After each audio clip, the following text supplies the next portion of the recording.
తుమ్మల నాగేశ్వరరావు పెద్ద రైతట. సంపూర్ణమైన అవగాహన ఉంది. ఏదైనా యూనివర్సిటీ పరీక్ష పెడితే ఆయన డాక్టరేట్ వస్తుంది వ్యవసాయం మీద. వ్యవసాయంలో ఆయన ప్రజాప్రతినిధి ఉంటే ప్రజలలో ఉంటాడు, ప్రజాప్రతినిధిగా లేకపోతే వ్యవసాయ పొలాలలో లుంగి కట్టుకొని వ్యవసాయ పనుల మీద ఉంటాడు.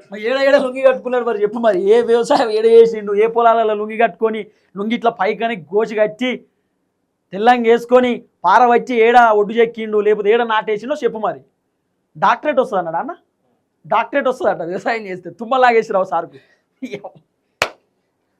రేవంత్ అన్న నీకు దండం పెడతా, ఈ జోకుడు మాటలు బంద్ చేయి. ఎందుకు ఇదంతా?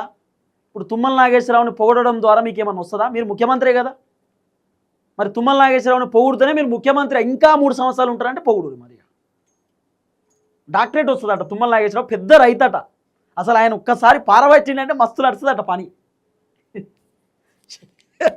చెప్పింగ్ అలాంటి వాడు మనకు వ్యవసాయ శాఖ మంత్రి ఉండడం మనందరి అదృష్టం. అందుకే తుమ్మల నాగేశ్వరరావు గారికి నేను విజ్ఞప్తి చేస్తున్నా, పంట మార్పిడికి అవసరమైన ప్రణాళికలు తీసుకురండి. ఓ దిక్కు వ్యవసాయ శాఖ గురించి మాట్లాడుతూ ఉంటే, తుమ్మల నాగేశ్వరరావు సార్ గురించి మాట్లాడుతూ ఉంటే, ఓ దిక్కు ప్రోగ్రాంలో రేవంత్ అన్న ప్రజా సమస్యల పైన వాళ్ళు ఏమేం చేసిరు ఏం కథ అని చెప్పి మాట్లాడుతుంటే, పొన్నం ప్రభాకర్ అన్న ఫోన్లో బిజీగా ఉన్నాడు.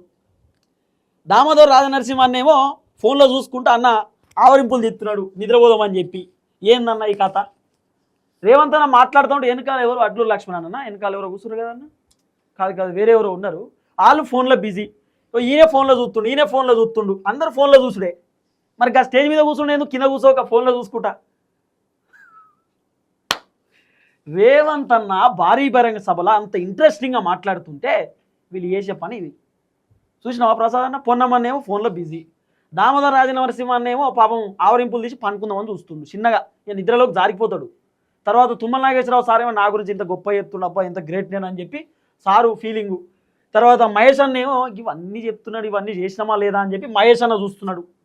అంత విచిత్రంగా ఉన్నది వీళ్ళంతా కూడా. ఇక ఫోన్లు పట్టుకుని అందరు ఫోన్లలో బిజీ గుర్రు. పొన్నమన్న అయితే ఏదో చూస్తున్నా ఫోన్లో, ఏంది నెక్స్ట్ ఏ ప్రోగ్రామ్ ఉన్నది ఏం కథ అని చూస్తుండో, లేకపోతే రేవంత్ అన్న చెప్తున్నా అంత నిజమేనా కాదా, గూగుల్ జెమినీ ప్లీజ్ మేము అంత నిజమేనా చేసిందని చెప్పి పొన్నమన్న చూస్తుండు.